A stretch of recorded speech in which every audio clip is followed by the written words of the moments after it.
ஒரு கடாய் வச்சுக்கோங்க. ஒரு கடாய் வச்சதுக்கப்புறம் வெங்காயம், பூண்டு, இஞ்சி இதெல்லாம் போட்டு பட்டர் ஆர் எண்ணெய் ஊற்றி வதக்கிக்கோங்க. பட்டர் நல்லா வதக்கிக்கோங்க. வதக்கினதுக்கப்புறம் ஒரு வரமிளகா,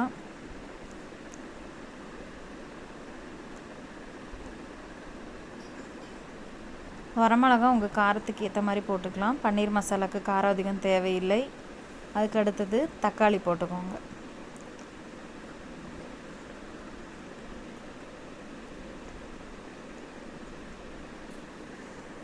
ஸோ இதுதான் மெயின் இன்க்ரீடியண்ட்டு. இதுதான் வந்து அந்த பன்னீர் மசாலாவோட கிரேவியோட பேஸ்ட்.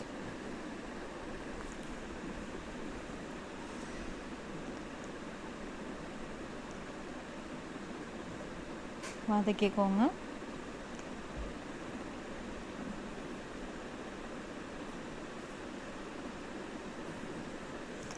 இப்போ முந்திரி பருப்பு ஆட் பண்ணிக்கோங்க. முந்திரி பருப்பு கிரேவிக்கு ஒரு திக்னஸை கொடுக்கும். உங்களுக்கு எவ்வளோ தேவையோ நீங்கள் ஆட் பண்ணிக்கோங்க.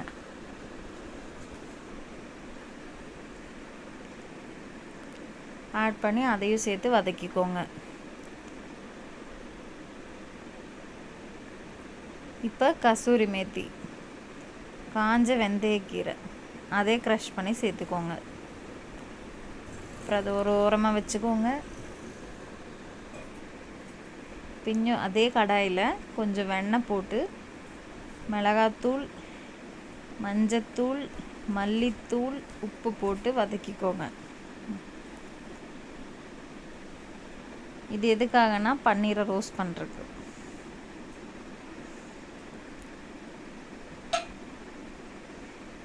இது கரிஞ்சிடக்கூடாது, சிம்மில் வச்சுட்டே பண்ணுங்கள். இப்போது ஒவ்வொரு பன்னீராக போடுங்க.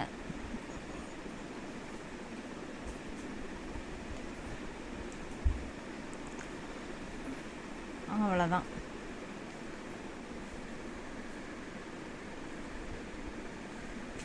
ஓகே, நல்லா கிளறி விட்டுக்கோங்க. ரொம்ப கிளறினீங்கன்னா பன்னீர் வந்து பிரேக் ஆகிறதுக்கு சான்ஸ் இருக்குது.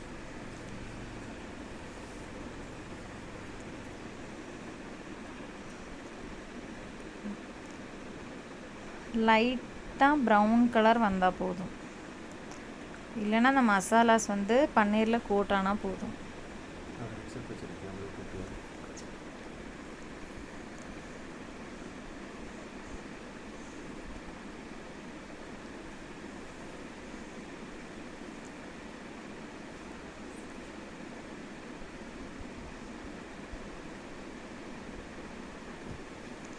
ஓகே, இப்போ இது ஒரு தட்டில் போட்டு வச்சுக்கோங்க. இதே கடாயில் தான் நம்ம வந்து அந்த அரைச்சி வச்ச பேஸ்ட் ஊற்ற போகிறோம். ஸோ நமக்கு வெண்ணெய் வேணால் வெண்ணெய் ஆட் பண்ணிக்கோங்க, இல்லாட்டி ஆயில் ஊற்றிக்கோங்க. ஆயிலில் வந்துட்டு இந்த பிரியாணி இலை, பட்டை,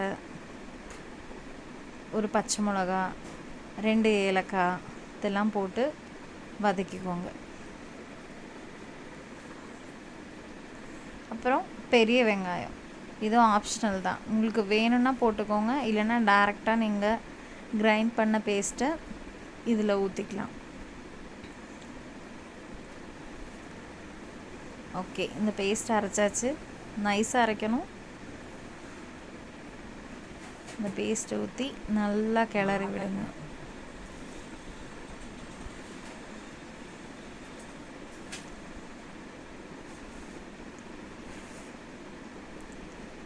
கொஞ்சமாக உப்பு சேர்த்துக்கோங்க.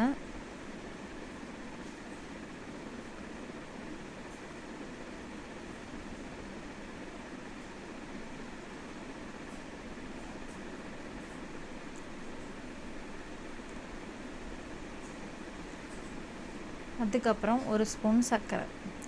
ஸோ இது ரொம்ப இம்பார்ட்டன்ட். பன்னீர் கிரேவிக்கு சுகர் கண்டிப்பாக போடணும். அதுக்கப்புறம் மல்லித்தூள், மிளகாத்தூள் இதெல்லாம் போட்டுக்கோங்க. ஸோ உங்களோட காரத்துக்கு தகுந்த மாதிரி போட்டுக்கோங்க. காரம் இல்லைனாலும் கிரேவி சூப்பராக இருக்கும். நெக்ஸ்ட்டு தண்ணி ஊற்றிக்கோங்க. உங்களுக்கு தேவையான அளவுக்கு தண்ணி. ஸோ எப்படியும் இப்போ நம்ம முந்திரி இதெல்லாம் சேர்த்ததுனால கிரேவி வந்து திக்காக வரும். ஸோ நீங்கள் வந்து தண்ணி ஊற்றி அட்ஜஸ்ட் பண்ணிக்கோங்க. அதுக்கப்புறம் பன்னீரை போட்டுக்கோங்க. போட்டுட்டு கொதிக்க விடுங்க. ரொம்ப நேரம் கொதிச்சா பன்னீர் ரப்பர் மாதிரி ஆயிரும்.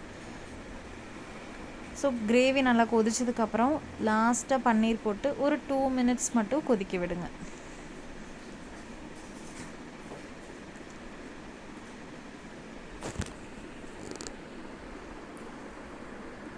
இப்போ லாஸ்ட்டாக ஃபைனலாக வந்துட்டு நீங்கள் என்ன பண்ணுறீங்கன்னா கசூரி மேத்தி போட்டுக்கோங்க. கசூரி மேத்தி இல்லைன்னா பன்னீர் மசாலா வந்து நல்லா இருக்காது. ஸோ அப்புறம் சர்வ் பண்ணிடலாம். சப்பாத்தி, பரோட்டா எல்லாத்துக்குமே பன்னீர் கிரேவி சூப்பராக இருக்கும்.